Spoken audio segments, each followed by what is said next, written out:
ಮಾಡೋಣ. ಅನೇಕ ಅತಿಥಿ ಗಣ್ಯರೆಲ್ಲ ಭಾಗಿಯಾಗ್ತಿದ್ದಾರೆ. ಒಟ್ಟಿಗೆ ಈ ಕಾರ್ಯಕ್ರಮವನ್ನು ಶುರು ಮಾಡೋಣ. ಕಾರ್ಯಕ್ರಮದ ಗುಡಿ ಅಂದದ ಗುಡಿ ಚಂದದ ಗುಡಿ ಆವಾಡುವ ಗುಡಿಯೇ ಗಂಧದ ಗುಡಿ ಅಂದದ ಗುಡಿ ಚಂದದ ಗುಡಿ ಚಂದದ ಗುಡಿ ಶ್ರೀಗಂಧದ ಗುಡಿ ಆಹಾ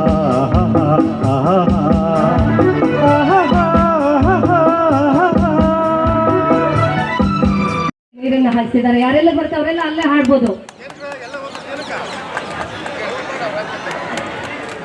ನಮ್ಮ ಗೊಲ್ಲಳ್ಳಿ ಶಿವಪ್ರಸಾದ್ ಸರ್ ಅವರೊಂದು ಗೀತೆಯನ್ನ ಹಾಡ್ತಿದ್ದಾರೆ. ಅವರಿಂದ ಅನೇಕ ಪರಿಸರ ಗೀತೆಗಳನ್ನ ಜಾಗೃತಿಯನ್ನ ಮೂಡಿಸುವ ಸಲುವಾಗಿ ಹಾಡಿದ್ದಾರೆ. ಈ ಸಂದರ್ಭದಲ್ಲಿ ನಿಮ್ಮೊಂದು ಜಾಗೃತಿಯನ್ನು ಕೊಡೋಣ ಈ ಗಿಡಕ್ಕೆ ನೀರನ್ನ ಹಾಯಿಸುವ ಮುಖಾಂತರ ಅಂತ. ಕಣ್ಣಿಗೆ ಕಾಣದಾದವು ಬೀಜದ ಹುಂಡೆ ನೆಡುವ ಒಂದು ಕಾರ್ಯಕ್ರಮಕ್ಕೆ ಹಾಗೂ ವಿದ್ಯಾರ್ಥಿಗಳಿಗೂ ಮತ್ತೆ ಶಿಕ್ಷಕ ವೃಂದದವರಿಗೂ ನಮಸ್ಕಾರಗಳು.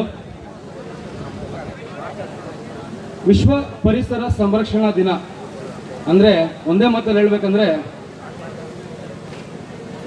ಪ್ರಪಂಚದಾದ್ಯಂತ ಪರಿಸರವನ್ನು ನಾವು ನಾಶ ಮಾಡ್ತಾ ಇದ್ದೀವಿ ಅಂತ ಅರ್ಥ. ಯಾಕಂದರೆ ಪರಿಸರನ ನಾವು ಸುರಕ್ಷಿತವಾಗಿ ಇಟ್ಕೊಂಡಿದ್ದಿದ್ರೆ ಬಹುಶಃ ಸಂರಕ್ಷಣಾ ದಿವಸ ಅನ್ನೋ ಹೆಸರು ಬರ್ತಾ ಇರಲಿಲ್ಲ ಅಂತ ನನ್ನ ಒಂದು ಮಾತು. ಯಾರೇ ಏನೇ ಯಾರಿಗೇ ಆಗಲಿ ಒಂದು ಸಹಾಯ ಮಾಡ್ಬೇಕಂದ್ರೆ ಅವ್ರೊಂದು ಸ್ವಾರ್ಥ ಇಲ್ದಿರ ಅಥವಾ ಯಾವುದೋ ಒಂದು ಲಾಭ ಇಲ್ದಿರ ಯಾರೂ ಸಹ ಈ ಕಾಲದಲ್ಲಿ ಯಾರಿಗೇನೂ ಮಾಡೋದಿಲ್ಲ.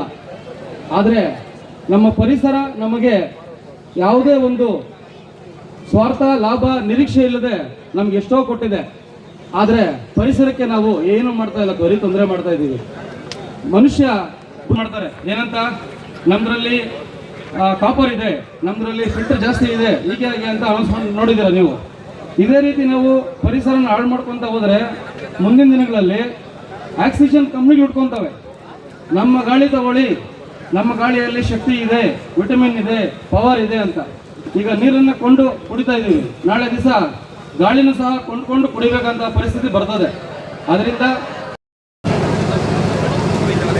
ನಮ್ಮ ನಿಮ್ಮೆಲ್ಲರ ತಾಯಿ ಸಮಾನರಾದಂಥ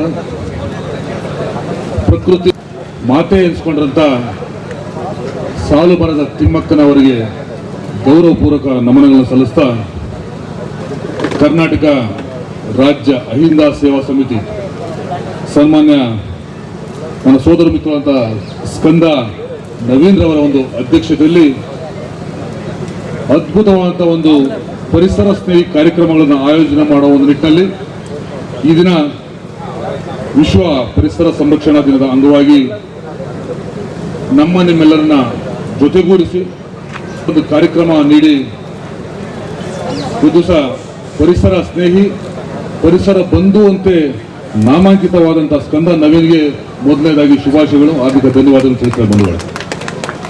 ಈ ಸಂದರ್ಭದಲ್ಲಿ ವೇದಿಕೆ ಮೇಲಿರ್ತಕ್ಕಂಥ ಗೌರವಿತ ಪತ್ರಕರ್ತರ ಜಿಲ್ಲಾ ಪತ್ರಕರ್ತರ ಸಂಘದ ಅಧ್ಯಕ್ಷರು ಮತ್ತು ನನ್ನ ಆತ್ಮೀಯರಾದಂಥ KS ಗಣೇಶಣ್ಣವರು, ಹಾಗೆ ಮತ್ತೊಬ್ಬ ಹಿತೈಷಿಗಳಾದಂಥ KV ರಾಜೇಶ್ ಅವರು, ನನ್ನ ಸೋದರ ಮಿತ್ರರಾದಂಥ ಗಲ್ಪೇಟೆ ಸಂತೋಷಣ್ಣವರು, ತ್ಯಾಗರಾಜ್ ಅವರು, ಶಿವಣ್ಣವರು, ಹಾಗೆ ಶ್ರೀನಾಥ್ ಅವರು, ಕಾಶಿ ಅವರು, ಹಲವು ಶಾಲೆಗಳ ಮುಖ್ಯಸ್ಥರು, ವೇದಿಕೆ ಮಿತ್ರರ ಗಣ್ಯಮಾನ್ಯರು, ಹಾಗೆ ನನ್ನ ಪ್ರೀತಿಯ ವಿದ್ಯಾರ್ಥಿನಿಯರು, ಮಾಧ್ಯಮ ಮಿತ್ರರಿಗೆ ಈ ಸಂದರ್ಭದಲ್ಲಿ ವಿಶ್ವ ಪರಿಸರ ಸಂರಕ್ಷಣೆ ದಿನ ಸಂದರ್ಭದಲ್ಲಿ ಶುಭಾಶಯ ಕೋರ್ತಾ, ಶತಶೃಂಗ ಪರ್ವತ ದಯವಿಟ್ಟು ನನ್ನ ವಿದ್ಯಾರ್ಥಿ ಮಿತ್ರರು ದಯವಿಟ್ಟು ಗಮನಿಸಬೇಕು. ನೀರು ಸರಬರಾಜು ಮಾಡ್ತಾರೆ, ನೀರನ್ನ ಚೆಲ್ಲ ಅಂತ ಅದನ್ನ ನಮಗೆಲ್ಲ ತಿಳ್ಕೊಳ್ತಿದ್ದಾರೆ.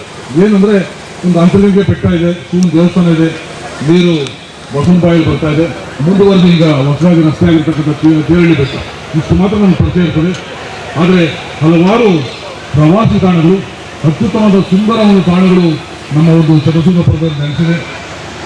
ಅದು ಪುರಾತನ ಗಂಗರ ದೇವಸ್ಥಾನ ಆಗಿರ್ಬೋದು, ದರ್ಗಾ ಆಗಿರ್ಬೋದು, ಮುಂದುವರೆದು ಔಷಧೀಯ ಸಸ್ಯಗಳನ್ನು ಒಳಗೊಂಡಂಥ ಒಂದು ಅದ್ಭುತವಾದಂಥ ಒಂದು ಪರಿಕಲ್ಪನೆ ಮತ್ತು ಒಂದು ಸುಂದರ ಒಂದು ವಾತಾವರಣ ಇಲ್ಲಿ ನಿರ್ಮಾಣ ಆಗಿರ್ತಕ್ಕಂಥದ್ದು. ಅದರ ಜಾಗದಲ್ಲಿ, ಅದರ ಮಡಿಯಲ್ಲಿ ನಾವು ನೆಲೆಸಿ ಅದರ ತಾಯಿಯ ಒಂದು ಪ್ರಕೃತಿ ಮಾತೆಯ ಮಡಿಯಲ್ಲಿ ನಾವು ಏನು ನಾವು ಜೀವನ ಶಾಸ್ತ್ರದ ಬದುಕು ಕಟ್ಕೊಂಡಿದ್ದೀವಿ. ನಾವು ಕೋಲಾರದ ತಾಲೂಕಿನ ನಗರದ ಮತ್ತು ಕೋಲಾರ ಜಿಲ್ಲೆಯ ಜನತೆಯ ನಾವು ಹೆಮ್ಮೆ ಪಡಬೇಕು, ನಾವು ಧನ್ಯರು ಅಂತ ಅಂದ್ಬಿಟ್ಟು ಹೇಳಿ ಬಯಸ್ತೀನಿ ಸಂದರ್ಭದಲ್ಲಿ ಬಂದಾಗ. ಈ ದಿನ ವಿಶ್ವ ಪರಿಸರ ಸಂರಕ್ಷಣಾ ದಿನ. ಅದರ ಅಂಗವಾಗಿ ಅಂತರಗಂಗೆ ಬೆಟ್ಟದಲ್ಲಿ ಬೀಜದ ಉಂಡೆಗಳನ್ನು ಎಸೆಯುವಂಥ ಒಂದು ವಿನೂತನವಾದ ಕಾರ್ಯಕ್ರಮವನ್ನು ಹಮ್ಮಿಕೊಳ್ಳಲಾಗಿದೆ. ಕಾರ್ಯಕ್ರಮವನ್ನು ಉದ್ಘಾಟಿಸಿ ಬಹಳ ಅರ್ಥಪೂರ್ಣವಾಗಿ ನಮ್ಮೆಲ್ಲರ ಆತ್ಮೀಯರಾದಂಥ CM ಶ್ರೀನಾಥ್ ಅವರು ಮಾತಾಡಿದ್ದಾರೆ. ಅದೇ ರೀತಿ ಗೌತಮ್ ಅವರು ಸಹ ಬಹಳ ನಿಮ್ಮ ಮೇಲೆ ಬಹಳ ವಿಶೇಷ ಕಾಳಜಿ ಇಟ್ಟು ನಿಮ್ಮ ಜವಾಬ್ದಾರಿಯನ್ನು ನೆನಪಿಸಿ ಮಾತಾಡಿದ್ದಾರೆ.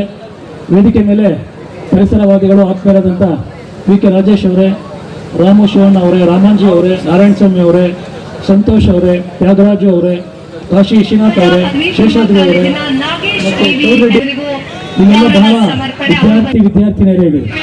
ನಿಮ್ಮ ಕಷ್ಟ ಏನಪ್ಪ ಅಂದರೆ ಈ ವಯಸ್ಸಲ್ಲಿ ನೀವು ಯಾರ ಮಾತು ಕೇಳಲ್ಲ. ನೀವು ಕೇಳೋದು ಒಬ್ಬರ ಮಾತು. ನೀವು ಮಾಡ್ತೀರಿ ಅಪ್ಪ ಅಮ್ಮ ಹೇಳ್ತಾರೆ ಬೇಗ ಇದ್ದೇವೆ ಓದ್ತಾರೆ ಅಂತೀರಿ, ನೀವು ಇದ್ದಾರಲ್ಲ. ಆಗ ಮಾಸ್ಟರ್ ಮತ್ತೆ ಕಾಲೇಜಲ್ಲಿ ಏನು ಹೇಳಿದ್ರು ಬಹಳ ಅಚ್ಚುಕಟ್ಟಾಗಿ ಕೇಳ್ತೀವಿ. ಹಂಗಾಗಿ ನಾನು ಇವತ್ತು ನನ್ನ ಮಾಸ್ಟರ್ ಹೆಸರಾಗಿ ತಕ್ಷಣ ಅಂತ ಕೂರ್ಚಿದ್ರು. ಹೌದಲ್ವ? ಆದರೂ ಕೂಡ ಇವತ್ತು ನಿಮ್ಮನ್ನ ಈ ಕಾರ್ಯಕ್ರಮಕ್ಕೆ ಅದೇ ಮಾಸ್ಟರ್ ಕರ್ಕೊಂಡಿದ್ದಾರೆ. ಅದರ ಉದ್ದೇಶ ಇರ್ತದೆ ಏನಪ್ಪ ಅಂದರೆ ಈ ಕಾರ್ಯಕ್ರಮದ ಮೂಲಕ ನೀವು ಒಂದು ವಿಚಾರವನ್ನು ಕಲಿಬೇಕಾಗುತ್ತೆ.